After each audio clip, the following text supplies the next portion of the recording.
کہ صدیق اکبر رضی اللہ تعالیٰ عنہ جو ہیں یہ شب معراج 27ویں رجب نبی پاک معراج کر کے واپس تشریف لائے. جب آقا واپس تشریف لائے تو نبی پاک نے مکے والوں کو جمع کیا اور بتایا کہ میں رات کے تھوڑے حصے میں مسجد اقصیٰ بھی ہو کر آیا, آسمان کی سیر بھی کر آیا. تو باقی جو ایمان والے تھے وہ تو بڑے خوش ہوئے. ابو جہل وہ بھی سننے لگا. اب اس کو موقع مل گیا کہ یہ تو ایسی بات ہے کسی کو سمجھ نہیں آئے گی.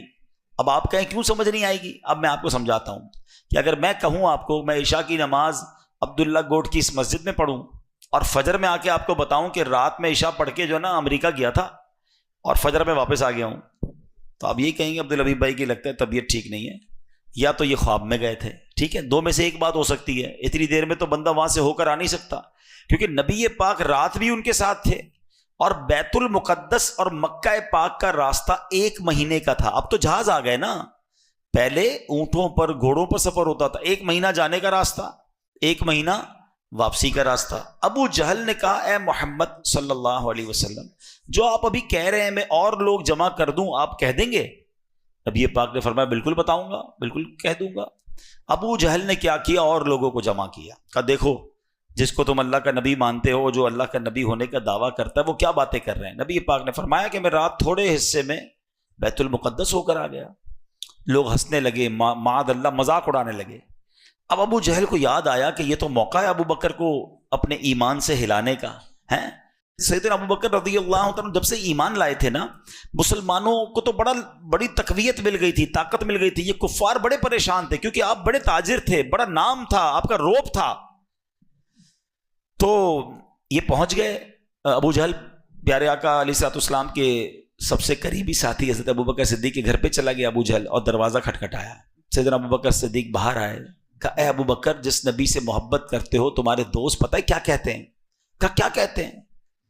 کہا وہ کہتے ہیں کہ رات کے تھوڑے حصے میں بیت المقدس سے ہو کر آ گیا ہوں. تو حضرت ابو بکر صدیق فرماتے ہیں کیا واقعی میرے آقا ایسا کہتے ہیں؟ اچھا, جب ہو سکتا ہے یہ صدیق اکبر نے سوال کیا ہو تو ابو جہل اور اس کے دوستوں نے سمجھاؤ کہ لگتا ہے کچھ کنفیوژن آ رہی ہے. کہا ہاں بالکل ایسا ہی کہتے ہیں. آئے ہائے, صدیق اکبر نے کچھ اور نہ کہا اگر میرے آقا کہتے ہیں تو سچ کہتے ہیں, میرے آقا کہتے ہیں تو سچ کہتے ہیں. کہ یہ تم کیسے مان سکتے ہو؟ کیا شاندار جواب دیا صدیق اکبر نے. آپ فرماتے میں تو اس سے بڑی خبروں کو مانتا ہوں. وہ بتاتے ہیں میرے پاس جبرائیل آتے ہیں, آسمان سے فرشتہ آتا ہے, وہ اللہ کی وحی لے کر آتا ہے, میں تو دیکھتا نہیں, میں وہ بھی مانتا ہوں. ارے وہ فرماتے جنت ہے, دوزخ ہے, قیامت آنے والی ہے, اللہ ایک ہے, وحدہ لا شریک ہے. میں نے رب کو نہیں دیکھا, میرے آقا فرماتے میں نے رب کو مانا. وہ کہتے جبرائیل آتے ہیں, میں نے جبرائیل کو مانا. وہ کہتے قرآن اترتا ہے, میں نے قرآن کو مانا. ارے جب آسمانی باتیں مانتا ہوں تو یہ تو ویسی زمینی بات ہے, میرے آقا نے فرمایا تو حق فرمایا. اچھا, صدیق اکبر رضی اللہ تعالیٰ نے جو کیا نا, وہ پنجابی لوگ بڑی اچھی بات کہتے ہیں. وہ کہتے ہیں اسی منن والے سوچن والے نہیں ہیں. ہاں لبیک کہا نا انہوں نے, آقا نے فرمایا کہ حضور آپ نے کہا تو حق کہا. نبی پاک سے پوچھنے بھی نہیں گئے. اب یہ اتنا شاندار میسج ہے تمام لوگوں کے لیے جو آج شریعت کے معاملات میں کوسچن کرتے ہیں, سوالات کرتے ہیں. ایسا کیوں حضرت, یہ کیوں ہوا, یہ حکم کیوں نازل ہوا, اس کے پیچھے کوئی لاجک بتائیے, اس کے پیچھے حکمت کیا ہے. بھائی ہم بندے ہیں, ہمارا کام سوال کرنا نہیں ہے, بندے کا کام ماننا ہوتا ہے.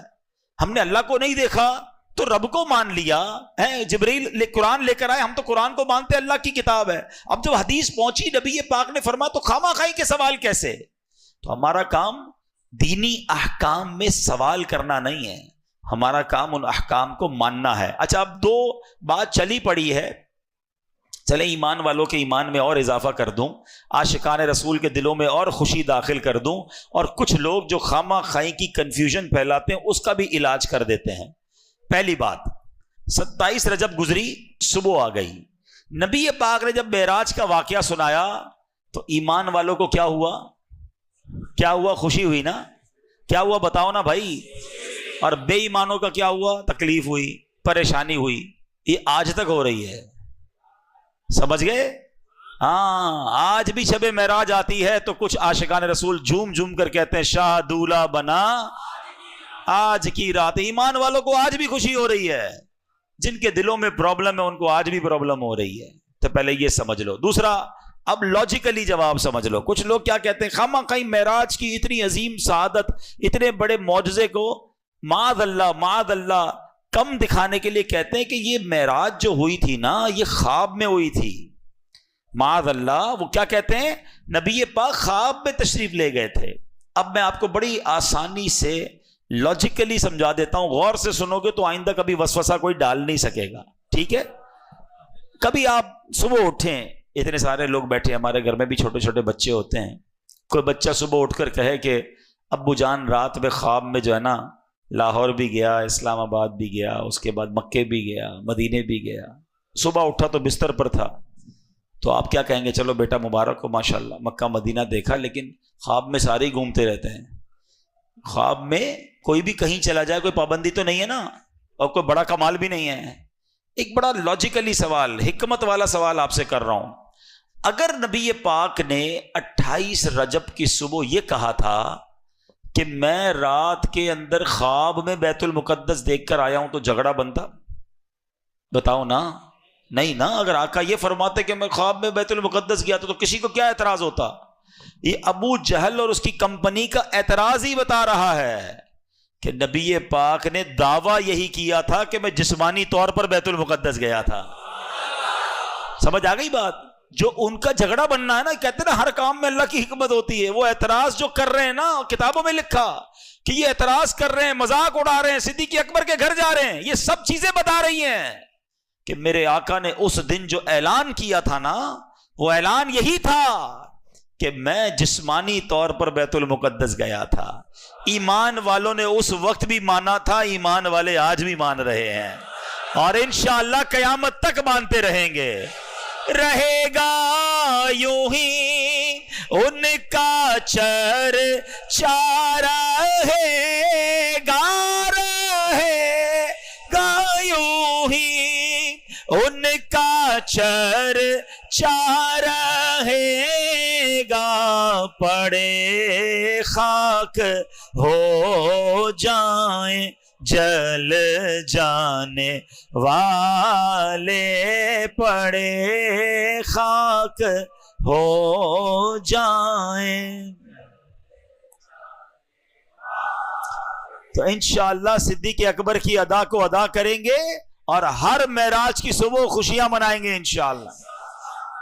تو کیا کمال کی ہستی ہیں صدیق اکبر رضی اللہ تعالیٰ کا جو ایمان تھا نا, کیا ایمان, کیا مضبوطی, نبی پاک کے فرمان پر یقین. سبحان اللہ. کئی واقعات ہیں ایسے.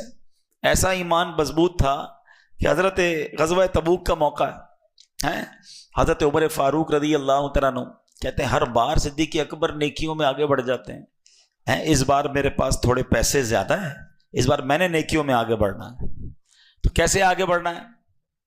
انہوں نے کیا کیا, مسلمانوں کو مال کی ضرورت تھی تو آدھا مال لیا اور نبی پاک صلی اللہ تعالی علیہ وسلم کے قدموں میں پہنچ گئے, آقا کی خدمت میں پیش کر دیا. نبی پاک نے فرمایا اے عمر کتنا لائے ہو؟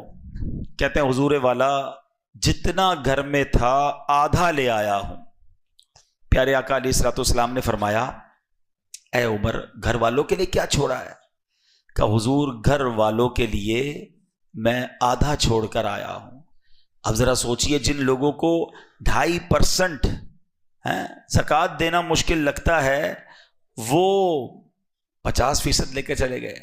اچھا آپ کہتے ہیں کہ مجھے انتظار تھا کہ میں ابو بکر کیا لاتے ہیں, کیونکہ مقابلہ تھا, کمپٹیشن تھا. اچھا اب جیسے ہی ابو بکر رضی اللہ تعالیٰ عنہ آئے تو نبی پاک نے پوچھا اے ابو بکر کیا لائے ہو؟ کہتے ہیں حضور گھر میں جو کچھ تھا سب لے آیا ہوں. فرمایا صدیق اکبر گھر والوں کے لیے کیا چھوڑا ہے؟ کہ حضور گھر والوں کے لیے اللہ اور اس کا رسول کافی ہے. ایمان تھا تو کیسا تھا. حضرت عمر کہتے ہیں اس دن آج میں نے جان لیا کہ نیکیوں میں ابو بکر سے آگے نہیں بڑھ سکتا ہوں. اچھا پھر دیکھو یہ صدقہ قبول کیسا ہوا ہے کہ نبی پاک کی بارگاہ میں جب سیدنا ابو بکر صدیق سارا مال پیش کر چکے نا, تو آپ نے اتنا صدقہ کیا تھا, سب کچھ دیا تھا نا, تو کرتے پر جو بٹن لگے تھے نا وہ بٹن بھی رائے خدا میں صدقہ کر دیے, کانٹے لگا لیے. تھوڑی دیر ہوئی تو جبریل امین آئے. جب جبریل امین آئے نا تو ان کے جسم پر جو لباس تھا اس میں بھی کانٹے لگے ہوئے تھے. اللہ کے نبی علیہ الصلوۃ والسلام نے فرمایا اے جبرائیل آج یہ کیسا لباس پہنا ہے؟ جبریل امین کہتے ہیں حضور صرف میں نے نہیں، آسمانوں پر جتنے فرشتے ہیں اللہ کو ابو بکر کی ادا ایسی پسند آئی ہے کہ آج سارے فرشتوں نے ایسا لباس پہنا ہے. آپ ذرا غور کیجئے. اب جب جبریل امین نے یہ بتایا نا، پھر کہا حضور ابو بکر سے کہیے کہ رب آپ کو سلام ارشاد فرما رہا ہے، اور ابو بکر سے پوچھئے کہ کیا اس حال میں تم رب سے راضی ہو؟ کچھ بھی نہیں تھا نا، سب دے دیا تھا نا. جب نبی پاک نے فرمایا ابو بکر جبرائیل فرما رہے ہیں کہ اللہ تمہیں سلام ارشاد فرماتا ہے، اور بتاؤ کہ کیا تم اس حال میں رب سے راضی ہو؟ صدیق اکبر زاروں کتار رونے لگے اور روتے روتے کہنے لگے میں اپنے رب سے راضی ہوں، میں اپنے رب سے کیسے ناراض ہو سکتا ہوں. اب یہاں دو تین باتیں بڑی کمال کی سیکھنے والی ہیں. پہلی بات تو یہ ہے صدیق اکبر نے پورا گھر لٹا کر سب راہ خدا میں دے دیا. کیا کسی حدیث کسی روایت میں آپ نے یہ پڑھا کہ معاذ اللہ صدیق اکبر اس کے بعد مانگنے لگ گئے؟ نہیں، اللہ نے پھر ان کے مال میں برکت دے دی، کیونکہ حدیث پاک پر ایسا یقین تھا ان کا. اللہ کے نبی فرماتے میں خدا کی قسم کھا کر کہتا ہوں راہ خدا میں خرچ کرنے سے مال کم نہیں ہوتا، صدقہ دینے سے مال کم نہیں ہوتا. تو جو بھی صدقہ کرتا ہے اللہ اس کے مال میں برکت ڈال دیتا ہے. دوسری بات، صدیق اکبر سے رب نے پوچھا اے ابو بکر راضی ہو؟ آپ کہتے ہیں اللہ سے میں کیسے ناراض ہو سکتا ہوں، بالکل راضی ہوں. کچھ نہیں ہے اور راضی ہیں. ہمارے پاس بہت کچھ ہے، ہم پھر بھی راضی نہیں ہیں. فرق ہے نا؟ جس سے ملو بھائی کیا حال ہے، بس یار بہت پریشان ہوں، بہت تکلیف ہے، کاروبار نہیں ہے، روزگار نہیں ہے، ٹینشن بڑی ہے، طبیعت ٹھیک نہیں ہے. ارے کبھی تو شکر کرو، کبھی تو یہ کہو کہ میرے رب نے مجھے کروڑوں سے اچھا بنایا ہے، کبھی تو یہ کہو کہ میں اپنے رب کا جتنا شکر ادا کروں کم ہے. کبھی آپ کو معلوم ہے کہ آپ کے پاس کیا کیا ہے؟ اس پر کب شکر کرو گے؟ جو نہیں ہے اسی کو یاد کرتے ہو. آپ کروڑوں سے اچھی لائف گزار رہے ہیں.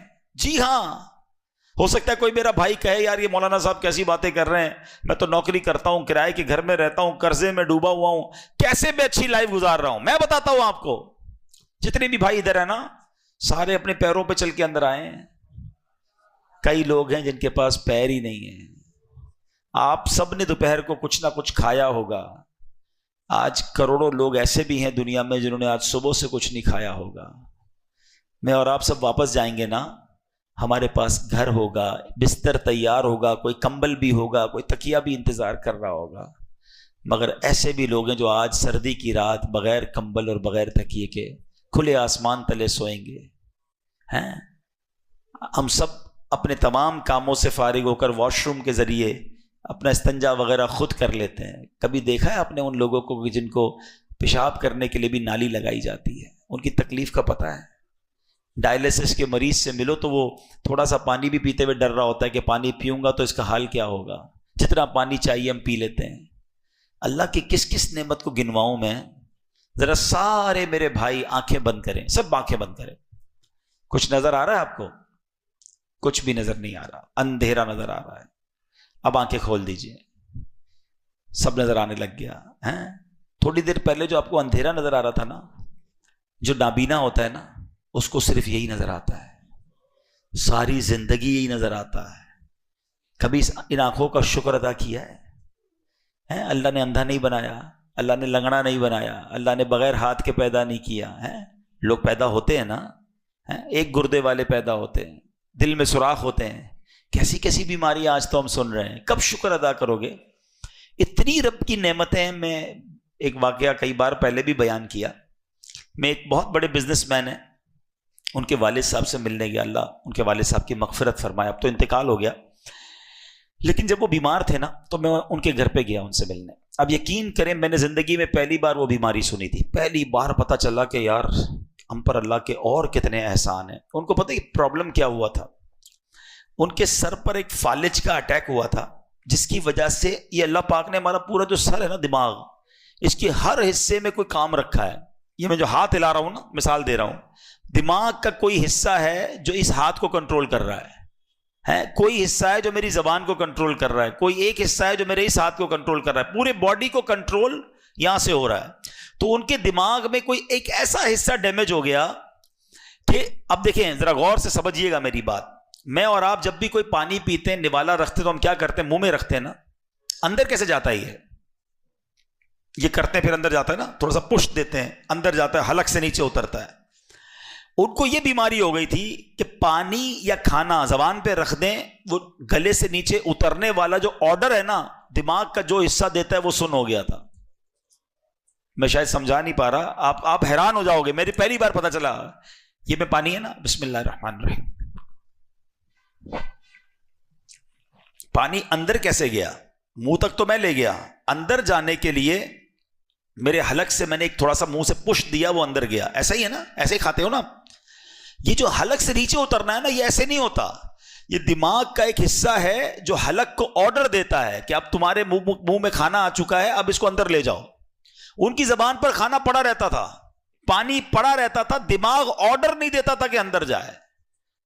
اللہ نے اربوں, کروڑوں پتی پارٹی نہیں تھی, اربوں پتی پارٹی, کہتے سارے ڈاکٹروں کو دکھا دیا. میں نے کہا حل کیا ہے اس کا؟ بولا کوئی حل نہیں ہے.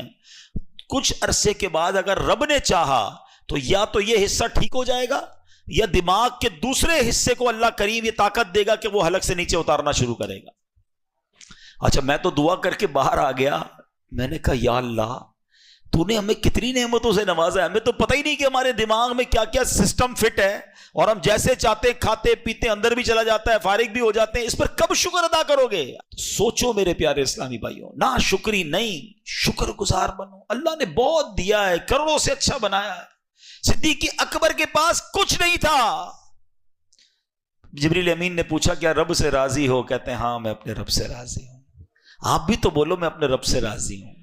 اے اللہ تیرا بہت احسان, مالک تو نے کروڑوں سے اچھا بنایا. اچھا مزے کی بات بتاؤں, تو شکر ادا کرتا ہے نا, اس کا ویسی نعمتیں بڑھتی جاتی ہیں, کیونکہ اللہ نے قرآن میں فرمایا لَإِن شَكَرْتُمْ لَأَزِيدَنَّكُمْ, تم میرا شکر ادا کرو میں تمہیں اور عطا کروں گا. تو کرے شکر, وہ اور عطا کرتا رہے گا. نہ شکری کرو گے اور برباد ہوتے رہو گے. ہمارے ہاتھ میں ہے, ہم نے دیکھا ہے شکر گزار کا بڑھتا ہی رہتا ہے. یا اللہ تیرا شکر, یا اللہ تیری مہربانی, مولا سب سے اچھا رکھا تو نے, وہ بڑھتا ہی رہتا ہے. جو نہ شکری کرتا ہے اس کا ویسے ہی ضائع ہوتا رہتا ہے. تو انشاءاللہ آج کے بعد صدیق اکبر کے فیضان سے شکر گزار بندے بنیں گے انشاءاللہ. اسی واقعے سے تیسرا مدنی پھول, بڑا اہم مدنی پھول. حضرت عمر نے کیا کہا تھا؟ پیسے اچھے تھے ان دنوں, ہاتھ میں پیسہ تھا, میں نیکیوں میں آگے بڑھ جاؤں.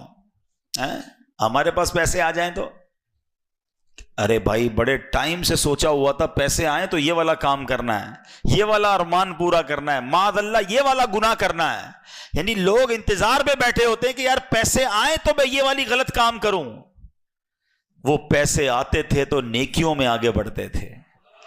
رب ہمیں مال دے دے, رب ہمیں پیسے دے دے. آپ دیکھ لیں نارملی بدقسمتی سے, بندہ غریب تھا تو مسجد میں آتا تھا, بندہ غریب تھا تو قافلوں میں جاتا تھا, بندہ غریب تھا تو نیکی کے کام میں نظر آتا تھا. ذرا سا پیسہ آیا مسجد سے دور, نمازوں سے دور, نیکی سے دور. یہ کیا ہو گیا؟ کیا ہونا چاہیے تھا؟ ہونا یہی چاہیے کہ وہ رب عطائیں بڑھائے تو ہم سجدے بڑھائیں, ہم صدقے بڑھائیں. یا اللہ تیری مہربانی, مجھ جیسے ناکاروں کو اتنی نعمتیں, مگر ہوتا یہ ہے وہ عطائیں بڑھاتا ہے, ہم خطائیں بڑھاتے ہیں. یہ نہیں ہونا چاہیے, یہ بے وقوفی ہے. چوتھی بات, ایک ہی واقعے سے دیکھو کتنا کچھ سیکھنے کو مل رہا ہے. صحابہ کا کمپٹیشن کیا تھا؟ نیکیوں میں آگے بڑھنا ہے.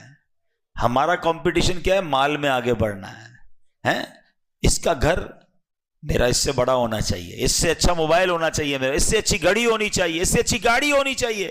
کسی کو دیکھا ہمیں ٹینشن شروع ہو جاتی ہے, ارے کب تک مقابلہ کرو گے؟ لوگوں کا بڑا گھر دیکھتے ہو اپنا چھوٹا گھر برا لگنے لگ جاتا ہے. نہ کرو ایسا. اگر زندگی سکھ والی گزارنی ہے نا تو ایک فارمولہ یاد کر لو آج. زندگی اگر سکون والی گزارنی ہے کہ نعمتوں میں اپنے سے پیچھے والے کو دیکھیں اور نیکیوں میں اپنے سے آگے والے کو دیکھیں. یار کسی لینڈ کروزر والے کو دیکھ کر یہ خیال آتا ہے میری گاڑی کب آئے گی, کسی تہجد گزار کو دیکھ کر خیال کیوں نہیں آتا میں تہجد گزار کب بنوں گا؟ کسی مفتی کو دیکھ کر, عالم کو دیکھ کر یہ خیال کیوں نہیں آتا کہ یار یہ عالم دین بن گئے, ان کی تو فضیلت پہ حدیث ہے, میں کیوں نہیں بنا؟ کسی جنت کی طرف جانے والے کو دیکھ کر کیوں دل میں خیال نہیں آتا؟ دنیا والے کو دیکھ کر, مال والے کو دیکھ کر خیال آتا ہے. سمجھو ہم غلط راستے پر جا رہے ہیں. ہمیں تھوڑے دنوں میں دنیا سے چلے جانا ہے. اب کتنا جیئیں گے بھائی, کبھی بھی چلے جائیں گے. تو جب جہاں جانا ہے نا وہاں کام پیسے نہیں آنے, وہاں نیکیاں کام آنی ہیں, وہاں اعمال کام آنے ہیں. تو نیک عمل کرنے والے کو دیکھ کر کمپٹیشن کرو نا, کون منع کرتا ہے؟ کیسا کمپٹیشن تھا صحابہ کرام میں. ایک بار نبی پاک علیہ الصلوۃ والسلام جلوہ فرما تھے, تو آقا علیہ الصلوۃ والسلام نے کیا خوبصورت ارشاد فرمایا کہ کون ہے, حدیث کا مضمون ہے کہ کون ہے جس نے آج روزہ رکھا ہے. صدیق اکبر رضی اللہ تعالیٰ عنہ ہاتھ اٹھاتے ہیں, حضور میں نے روزہ رکھا ہے. نبی پاک نے فرمایا آج کون ہے کہ جس نے مریض کی عیادت کی ہے؟ کہتے حضور آج میں نے مریض کی عیادت کی ہے. نبی پاک نے ارشاد فرمایا کون ہے کہ جس نے راہ خدا میں صدقہ دیا ہے؟ سارے صحابہ خاموش ہیں. صدیق اکبر کہتے ہیں حضور آج میں نے صدقہ بھی دیا ہے. اللہ کے حبیب علیہ الصلوۃ والسلام فرماتے ہیں اس ذات پاک کی قسم جس کے قبضہ قدرت میں میری جان ہے, ایک دن میں ان اعمال کو بہت کامل ایمان والے مومن نے ہی جمع کیا اور وہ ان اعمال کے ذریعے ہی جنت میں داخل ہوا. آئے ہائے, اللہ کرے کہ ہم بھی نیکیوں کا اس طرح اہتمام کیا کریں. صدیق اکبر کی شان کیا کیا بیان کریں, اتنے واقعات ہیں. آپ کے بارے میں آتا ہے ایک بار نبی پاک علیہ الصلوۃ والسلام نے کیا خوبصورت ارشاد فرمایا. آپ فرماتے ہیں کہ میں نے خواب دیکھا اور مجھ پر کئی لوگ پیش کیے گئے. انہوں نے قمیص پہن رکھی تھی, کسی کی قمیص سینے تک تھی, کسی کی گھٹنے تک تھی, اور کسی کی قمیص ناف تک تھی, کسی کی آدھی پنڈلی تک تھی. اور مجھے عمر فاروق دکھائے گئے, ان کی قمیص ان کے پاؤں کے بھی نیچے کی تھی, گھسٹ رہی تھی. تو صحابہ کرام نے پوچھا یا رسول اللہ اس پر آپ نے کیا تعبیر کیا, اس خواب کی تعبیر کیا ہے؟ تو آقا علیہ الصلوۃ والسلام نے فرمایا کہ جس کی قمیص سینے تک تھی وہ کمزور ایمان والے تھے, جن کی قمیض ناف تک تھی وہ تھوڑا اس سے زیادہ ایمان والے تھے, جن کی آدھی پنڈلی تک تھی وہ اس سے مضبوط ایمان والے تھے. عمر فاروق کی قمیض ان کے قدموں سے نیچے گھسٹ رہی تھی کہ عمر فاروق کامل ایمان والے تھے. ہائے ہائے, مضبوط ایمان والے تھے. اللہ اکبر. لیکن حضرت عمر جن کے بارے میں نبی پاک نے فرمایا کہ ان کا ایمان اتنا مضبوط ہے, حضرت عمر کہتے ہیں کہ میری خواہش ہے کہ کاش میں ابو بکر کے سینے کا ایک بال ہوتا. یہ مرتبہ صدیق اکبر رضی اللہ عنہ کا ہے. ایک بار نبی پاک علیہ الصلوۃ والسلام اور بی بی عائشہ صدیقہ طیبہ طاہرہ رضی اللہ تعالی عنہا کہیں جلوہ فرما تھے. رات کا وقت تھا, آسمان پر ستارے ہیں. کبھی کبھی آسمان پر ستارے بہت پیارے لگتے ہیں, شہروں میں تو کم نظر آتے ہیں, کبھی کھلی فضا میں جائیں, گاؤں میں جائیں, مدنی قافلے میں جائیں تو نظر آتے ہیں. تو پیارے آقا علیہ الصلوۃ والسلام اور بی بی عائشہ جلوہ فرما ہے. بی بی عائشہ پوچھتی ہیں نبی پاک سے حضور کتنے سارے ستارے ہیں, کیا حضور کوئی ایسا بھی ہے جس کی ستاروں جتنی نیکیاں ہوں, جتنے تارے ہیں کیا کوئی ایسا ہے جس کی اتنی ساری نیکیاں ہوں؟ نبی پاک علیہ الصلوۃ والسلام نے فرمایا ہاں عمر ایسا ہے کہ جس کی اتنی ساری نیکیاں ہیں. حضرت عمر کی نیکیاں جتنے آسمان پر تارے ہیں. اچھا بی بی عائشہ بیٹی کن کی ہیں؟ حضرت ابو بکر صدیقی. انہوں نے تو حضرت عمر کی تعریف سنی, کہتے حضور پھر میرے والد کی کتنی نیکیاں ہیں. بیٹی تو باپ کے لیے سوال کرے گی نا, بڑا محبت والا انداز ہے کہ حضور میرے بابا جان کی کتنی نیکیاں ہیں. نبی پاک نے کیا خوب فرمایا ابو بکر کی غار ثور والی ایک نیکی عمر کی تمام نیکیوں سے زیادہ ہے. تو یہ شان ہے حضرت عمر فاروق کی بھی اور صدیق اکبر. اور خود حضرت عمر فاروق فرمایا کرتے تھے جس کا مضمون ہے کہ مجھ سے میری ساری نیکیاں لے لی جائیں اور ابو بکر کی وہ غار ثور والی نیکی مجھے مل جائے. تو سبحان اللہ, وہ ہستیاں ہیں یہ, اللہ ان کے صدقے ہمیں خوب نیکیاں کرنے کی توفیق عطا فرمائے, ہمیں علم دین سیکھنے کا شوق نصیب فرمائے.